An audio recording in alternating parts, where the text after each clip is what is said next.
Muy bienvenidos al repaso de la lección para el 23 de mayo. Yo soy el pastor Omar Grieve, director de La Voz de la Esperanza. El versículo dice lo siguiente: En el principio era el Verbo, y el Verbo era con Dios, y el Verbo era Dios. Este era en el principio con Dios. Todas las cosas por Él fueron hechas, y sin Él nada de lo que ha sido hecho fue hecho. En Él estaba la vida, y la vida era la luz de los hombres. Aquí se presenta al Creador. ¿Y quién es ese Creador? Vamos a tener que identificarlo. En el versículo 14 dice, y ese Verbo se encarnó y fue hecho carne, o sea, que es Cristo Jesús. Los primeros capítulos de Génesis son fundamentales para el resto de las Escrituras. Las primeras y principales enseñanzas o doctrinas de la Biblia se basan en esos capítulos, en esos parámetros. Aquí encontramos la naturaleza de la deidad, encontramos la doctrina del sábado, encontramos al Mesías y el plan de redención, el diluvio universal, el pacto, también los idiomas y los diferentes pueblos, las genealogías que brindan el marco para la cronología bíblica desde la creación de Adán hasta Abraham. También encontramos la naturaleza de la humanidad, que es muy importante. Vemos también el carácter de Dios. En los primeros capítulos se ve el matrimonio entre un hombre y una mujer, y esto es relevante. Ahora, todo comienza con las palabras en el principio. En Génesis 1:1 dice, en el principio creó Dios los cielos y la tierra. De modo que las palabras con que comienzan las Escrituras, estimados, trazan un decidido contraste entre lo que es divino, lo que es humano, lo que es eterno, lo que es infinito. Al hacernos recordar nuestras limitaciones como humanos que somos, esas palabras nos señalan a aquel que es omnipresente, omnisapiente. Estimados, Él es el todo de la creación. Nuestra mente finita no puede pensar en el principio sin pensar en Dios, pues es Él. Él es el principio, el fin y todo, el alfa y el omega. Pero Él no tuvo principio. Este primer versículo de las Sagradas Escrituras hace resaltar decididamente una de las seculares controversias entre la Biblia y la evolución. Ateos y materialistas. Mi abuelo fue un ateo escocés y murió siendo ateo. Hay un problema, y la Sierva del Señor lo dice en Joya de los Testimonios, volumen 3, página 258. Al formar el mundo, Dios no se valió de materia preexistente. ¡Oh, eso es bravo! El panteísmo, la antigua herejía que despoja a Dios de personalidad, la película Guerra de las Galaxias dice que los midichlorians es una distribución de la inteligencia y de la energía por todo el universo. Eso es panteísmo. Es interesante que el productor y el que escribió es un judío que habla mucho del espiritismo y también del panteísmo. Me refiero a George Lucas. Dice así el panteísmo: es un sinónimo de totalidad de la creación, que todas partículas que encontramos, vamos a decir, en las piedras, en todo lo que es materia tiene una sustancia divina. Tiene sentido, pero cuidado, es peligroso. El doctor Kellogg entró en el panteísmo. Al principio el lector conoce a un ser omnipotente que posee personalidad, voluntad y propósito, existiendo antes que todo lo demás. Por lo tanto, sin depender de nadie más, ejerció su voluntad divina y creó los cielos y la tierra. No sabemos nada del método de la creación más allá de la sucinta declaración mosaica. Dios, dijo Dios, y fue así. Esto es un misterio. Es un misterio de la majestad de la creación y de Dios. El Génesis hace dos declaraciones. En el principio creó Dios los cielos y la tierra. Número 2, capítulo 2, versículo 2, acabó Dios en el día séptimo la obra que hizo. El verbo crear viene del hebreo bara, que en la forma en que se usa aquí describe una actividad de Dios, nunca de los hombres. Dios crea el viento, de acuerdo a Amós 4:13, un corazón limpio, Salmo 51:10, y nuevos cielos y nueva tierra, Isaías 65:17. Las palabras hebreas que traducimos hacer es asaj, formar, yatzar, y otras frecuentemente, pero no en forma exclusiva. No se pueden usar en relación con la actividad humana porque presuponen materia preexistente. Estimados, tenemos que entender que Dios creó de materia que no existía. Debido a que todas las cosas tienen su origen en Jesús al principio, podemos tener la esperanza que al final Él completará lo que ha comenzado, porque Él es el Alfa y el Omega, el primero y el último. Ahora, veamos los días de la creación. ¡Qué interesante! La palabra en el hebreo es yom. Y si usted le pregunta a un erudito hebreo, la palabra yom es día, de tarde y mañana, 24 horas terrestres. En los últimos tiempos viene habiendo una tendencia a considerar que la semana de la creación no es literal, que es de millones de años, y la mayoría de los eruditos religiosos están diciendo que eso es posible. ¿Por qué? Porque se basan sus teorías no en la fe, sino en la razón. Y tú no puedes estudiar la Biblia con la razón humana, sino con la razón divina. Y yo te voy a decir, estos eruditos dicen que es una metáfora, que es una parábola, incluso un mito, dicen. Esto ha surgido a raíz de la teoría de la evolución, que supone largas etapas de tiempo para explicar el desarrollo de la vida en el planeta Tierra. Ahora, la pregunta es esta. ¿Qué enseña la Biblia sobre este tema? ¿Por qué los días de la creación en Génesis 1 deben entenderse como días literales y no figurativos o simbólicos? Notemos que el registro de cada uno de los 6 días de la creación comienza con este anuncio. Él dijo y fue hecho. Él mandó y existió. Salmo 33:9 declara el salmista y el apóstol dice que entendemos mediante la fe haber sido constituido el universo por la palabra de Dios. Hebreos 11:3. La declaración literal tarde fue con las horas siguientes de la noche y mañana fue con las horas sucesivas del día. Día 1 es claramente la descripción de un día astronómico.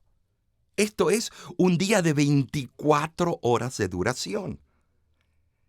Y ahora los ejemplos que te voy a dar. Es el equivalente de la palabra hebrea compuesta posterior, tardes y mañanas, en Daniel 8:14, que en la versión Valera 1909, no la 1960, que es una versión que tiene varios problemas. La de 1909 dice y aparecen como días, significando aquí días proféticos, y como la palabra griega de Pablo que usa nuthemeron, traducida como una noche y un día, segunda de Corintios 11:25. Además, el lenguaje del cuarto mandamiento no deja una sombra de duda de que la tarde y la mañana del registro de la creación son las secciones componentes de un día terrenal, como el que tú y yo conocemos. ¿Por qué los eruditos rechazan la idea de un día? Bueno, veamos. Primero, la tenacidad con que tantos comentadores aferran a la idea de los días de la creación, que fueron largos periodos, es porque usan el versículo de Pedro que dice que un día es igual que 1000 años y 1000 años que un día. Y ahí sí, porque les conviene, usan ese versículo, pero no leen que 1000 años es igual que un día. O sea que si lo lees a la inversa o reversa, no está hablando de eso. Está hablando de que para Dios el tiempo no existe, porque Él no está sujeto a tiempo y espacio. Entonces, ellos quieren unirse, estos comentaristas religiosos, con la teoría de la evolución, para quedar bien, para hacer las paces con los evolucionistas. Otra razón por la cual muchos comentadores declaran que los días de la creación fueron largos periodos de tiempo es que rechazan el día de reposo, el séptimo día. Por eso tú, adventista del séptimo día, tú tienes que cuidar los parámetros del sábado, porque el que rechaza el sábado está un pie más cerca de la evolución. El que rechaza el sábado, ¿por qué digo el sábado? Porque el sábado es a donde se presenta al Creador. Tiene la insignia, el sello de su creación. Cuidado, cristianos en general, cuando atacas el sábado, atacas la creación, y tú puedes aceptar muy fácilmente creación evolucionada.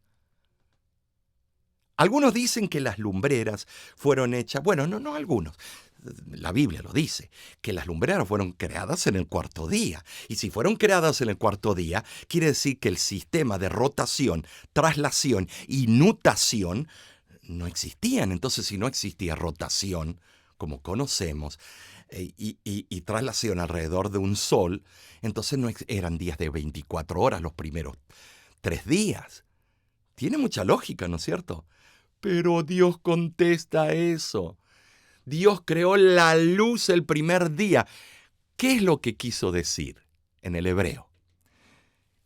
Él no quiso crear las lumbreras hasta el cuarto día porque Él quería decirles a la humanidad: no adoren al sol, no adoren a la luna. Yo los primeros días fui la luz en este mundo. Yo fui la luz. Y seguiré siendo la luz del mundo. La palabra hebrea yom, o día, se utiliza sistemáticamente a lo largo de todo el relato de la creación como un día literal. Es interesante que Dios designe este nombre para la primera unidad de tiempo. Génesis 1:5. Yom, o día, se refiere con la frase "y fue la tarde y la mañana". También el versículo 8. Ahora, llegamos al séptimo día. El sábado y la creación es fascinante, estimado. Actualmente, el día de reposo sabático está siendo atacado por todas las esferas del mundo. Este hecho se puede ver en los horarios de trabajo, en el calendario gregoriano, juliano, corporaciones globales, en Europa el intento de modificar el calendario, el domingo poniéndolo como séptimo día y el lunes como el primer día de la semana. Entonces, ¿por qué tenemos la Pascua y no tenemos el lunes de la resurrección? ¿Qué contradicción? quieren arreglar una cosa y desarreglan otra. Yo no creo que Cristo resucitó en lunes, resucitó en domingo, así que no traten de arreglar el calendario. Y en la reciente encíclica papal, el Papa Francisco, sobre el cambio climático, denomina el día de reposo del séptimo día como el sábado judío. Pero, estimado, los judíos no existían en Génesis 1, ni en Génesis 2, no existían los judíos. Eran la raza original, Adán y Eva, y Dios le pidió que guarden el sábado. El sábado nunca fue de los judíos. Los judíos se adueñaron y se creen hasta el día de hoy dueños del sábado, pero no lo son, porque el Señor Jesús les aclaró y le dijo: yo soy el Señor del sábado. La Biblia dice que acabó. La palabra en el hebreo es yekal. Yekal. Algunos eruditos, comenzando con Calvino, han traducido yekal como había acabado, lo que es gramaticalmente tal vez posible. Pero lo más importante es que Dios reposó en ese día. El verbo reposó es Shabbat. Significa cesar de un labor o actividad. No significa ir a dormir. Dios no durmió. Dios completó la creación del mundo cesando de producir algo nuevo y entonces reposó. O sea que cesó la obra. Por lo tanto, el reposo de Dios no fue el resultado ni del agotamiento, ni de la fatiga, ni el cesar de una ocupación anterior. De acuerdo con las palabras del texto, los 6 días de la creación fueron días terrestres de duración común. Ante la ausencia de cualquiera clara indicación contraria, debemos entender de la misma manera el séptimo día y más todavía, puesto que en cada pasaje donde se menciona como la razón del día del reposo terrestre es considerado como un día común. Ahora veamos. El acto de santificar consistió en una declaración de que el día era santo, y la palabra en el hebreo, kadosh. Oh, una palabra santa. Baruch, kadosh, kodashim. Palabras que son consideradas una de las más santas en el Pentateuco por los judíos. ¿Y por qué los judíos nada más? Porque tú y yo. O puesto aparte, Kadosh es puesto aparte, dedicado como un memorial, un propósito santo. El día de reposo fue por causa del hombre, Marcos 2:27, lo que indica claramente que esta institución no solo fue ordenada para los judíos, sino también por toda la raza humana. Dios no podría haber tenido una razón más excelsa que tú y yo. El hecho de que el sábado continuará siendo celebrado en la tierra nueva como un día de culto, Isaías 66:23, es una indicación clara de que Dios nunca tuvo el propósito de que su observancia se transfiriera a otro día. Es más, Daniel 7, capítulo 7, versículo 25, dice que el cuerno pequeño trataría de cambiar los tiempos y la ley. Debemos también entender que este mensaje está unido con el mensaje de los 3 ángeles. Apocalipsis 14:6 dice que temed a Jehová y darle honra. ¿Por qué? Porque hizo los cielos y la tierra y todo lo que hay en ellos, en el mar. Y eso se encuentra en el 4º mandamiento de Éxodo 20. Ahí se lo encuentra Cristo como creador. Mira lo que dice Patriarcas y Profetas, página 348 y 349. Es un testimonio perpetuo de su existencia, un recuerdo de su grandeza, su sabiduría y su amor. Si el sábado se hubiera santificado siempre, jamás habría podido haber ateos ni idólatras. ¿Te das cuenta? adventista del séptimo día. Todos los días son de Cristo, pero uno lo apartó. El Génesis indica 3 cosas que Jesús hizo después de crear el día de reposo. Mira, en primer lugar, reposó. En segundo lugar, lo bendijo. En tercer lugar, lo santificó. Reposó, bendijo, santificó. Repitamos, reposó, bendijo y lo santificó. ¿Te das cuenta? Esa institución es importante, pero la primera, ¿sabes cuál fue? El matrimonio. En las últimas décadas se ha proliferado el divorcio y aún más el casamiento entre personas del mismo sexo. Las nuevas estadísticas dicen que de cada 10 matrimonios, 6 terminarán en ruptura. Génesis 1:27 dice: creó Dios al hombre a su imagen. A imagen de Dios lo creó, varón y hembra los creó, no Paco y Pancho. Se introduce un nuevo elemento en la información dada en cuanto a la creación del hombre al mencionar la diferencia de sexo.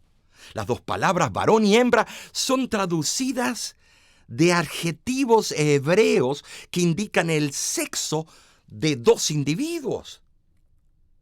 La bendición de la fertilidad pronunciada sobre los animales, versículo 22, estamos hablando, implica que también deben haber sido creados con diferencias sexuales, pero no se menciona este hecho. Probablemente existía una razón especial para mencionarlo en relación con la creación del hombre. Esa razón puede deberse únicamente en que el hombre, la dualidad de sexos, culmina en la institución de un santo matrimonio. Ay, estimados, de acuerdo a la orden bíblica, yo no veo cómo pueden cumplir 2 varones con la orden fructificad. O pueden adoptar, sí, y si se acaban las damas, ¿cómo vas a fructificar, estimado? En un laboratorio. Queremos ser creadores, entonces. Se necesita para la creación al hombre y la mujer. En primer lugar, la bendición del Creador se refería a la propagación y perpetuación de la especie. Veamos ahora, capítulo 2 y versículo 18 dice: y dijo Jehová Dios, no es bueno que el hombre esté solo, le haré una ayuda idónea. Y sacó de la costilla, y dijo entonces a Adán: esto es ahora hueso de mis huesos y carne de mi carne. Ay, estimados, gracias a Dios por las mujeres y los hombres.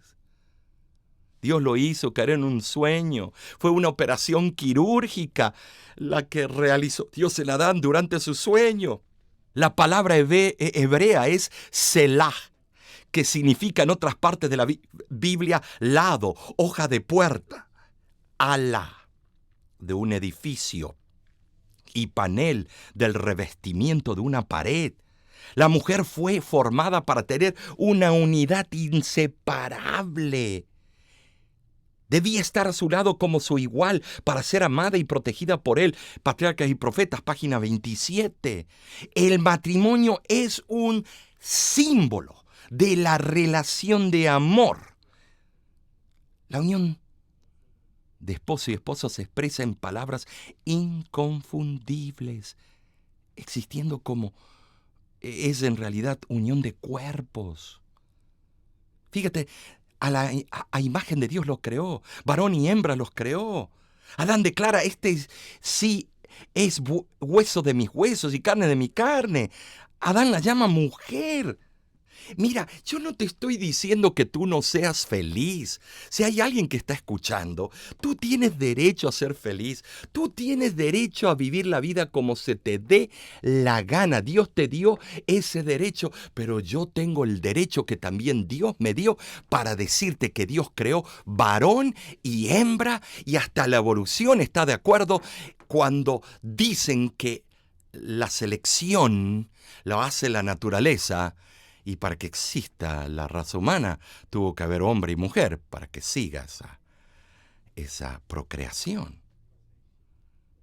El matrimonio requiere que el hombre deje a su padre y a su madre, dice, o que se una con su mujer en una sola carne.